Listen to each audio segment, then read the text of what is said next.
Hi there, my name's Sam Crawley. I'm one of the front of house here at the Box in Plymouth. I give lots of people information about exhibitions we have or ones that are coming up, and also I sell things most specifically in the shop, which you can just about see behind me there.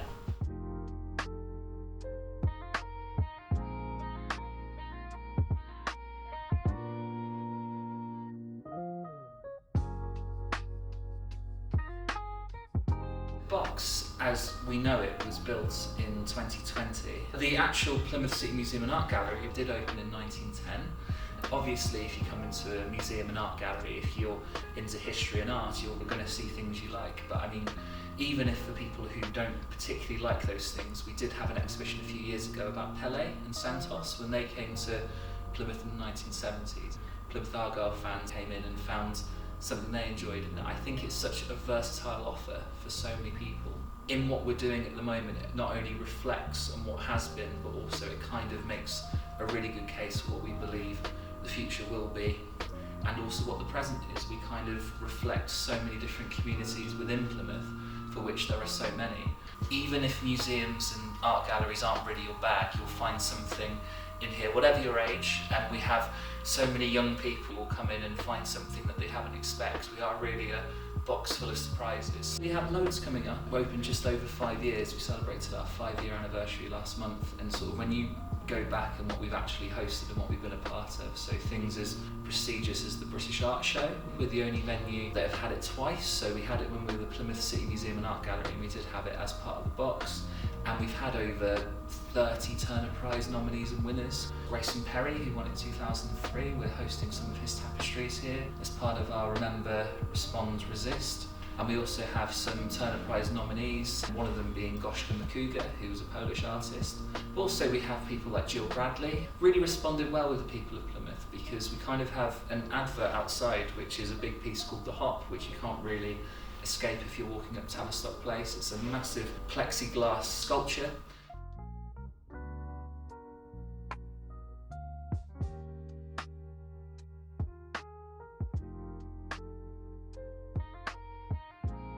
The current exhibition we have at the moment at the Box is called Remember, Respond, Resist, which is part of the UK-Poland season for this year. So many venues around the United Kingdom have done collaborations with different venues in Poland, and because we're twinned with a place in the north of Poland on the Baltic Sea called Gdynia, we have done a collaboration with a venue in Gdansk. And as part of that, we have 5 exhibitions kind of in one, with the theme of remembering what's happened in the past, what the responses have been to what's happened in the past, and how people are resisting those certain types of responses. As well as having the temporary exhibitions, we also have 5 permanent galleries. The first gallery I'm going to speak about is what we call our Mammoth Gallery, and when you go in you can easily understand why it's known as the Mammoth Gallery, because we have a large female replica woolly mammoth as you walk in. But that also doubles up as our natural history gallery, so anything related to the geology of the region. We have a large collection of butterfly specimens, and we have, Plymouth being a coastal port, we have a lot of sea creatures in jars as you come in. And research is still being done with a lot of what we have. Prehistoric animals are in there. We have bones that are sort of thousands, some of them millions of years old, related to things from the Jurassic Coast, woolly mammoth, woolly rhinos, hyena, and human skeletons, so the Capdown cave bones, or what's left of them, are also in there as well.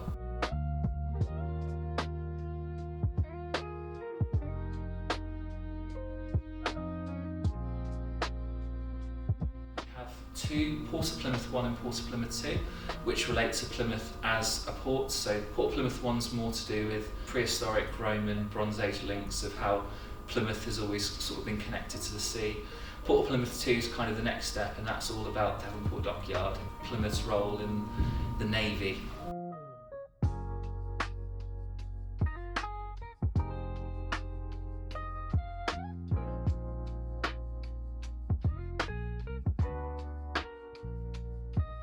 We also have 100 Journeys, which is our relationship with world history. We're really trying hard to make sure we show the full history and as truthfully and honest as possible.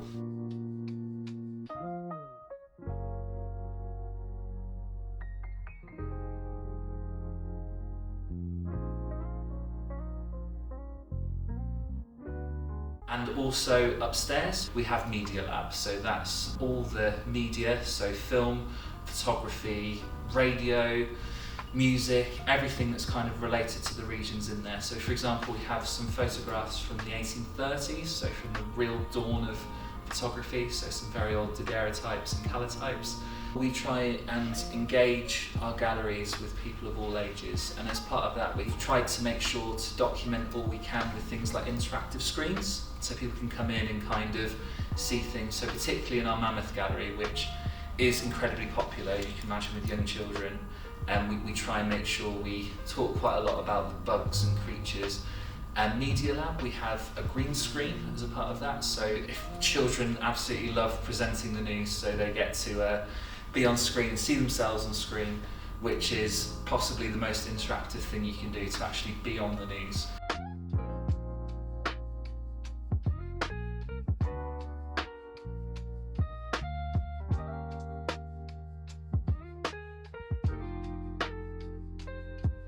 We have one of the largest film archives in the southwest. As part of the box, we not only have the City Museum and Art Gallery collection, we also have some various collections which have been collected from around the city and West Devon. So as a part of that, we have film from as far back as 1895, and we also have footage from television going back to the 1950s and the 40s.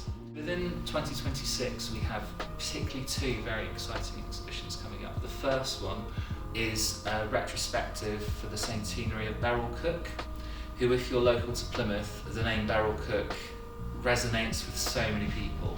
She was born in London, moved to Rhodesia, what's now known as Zimbabwe, moved to Lou, and so she's had a bit of experience sort of going around the world, but she's seen as a local artist because in some of her most famous paintings she depicted places where people would go to, not kind of just your typical Smeaton's Tower going on the bar. She would depict places, little cafes, little pubs, kind of off the beaten track, and so they themselves have become tourist attractions in their own right, and they're having this exhibition. It's called Beryl Cook, Pride and Joy.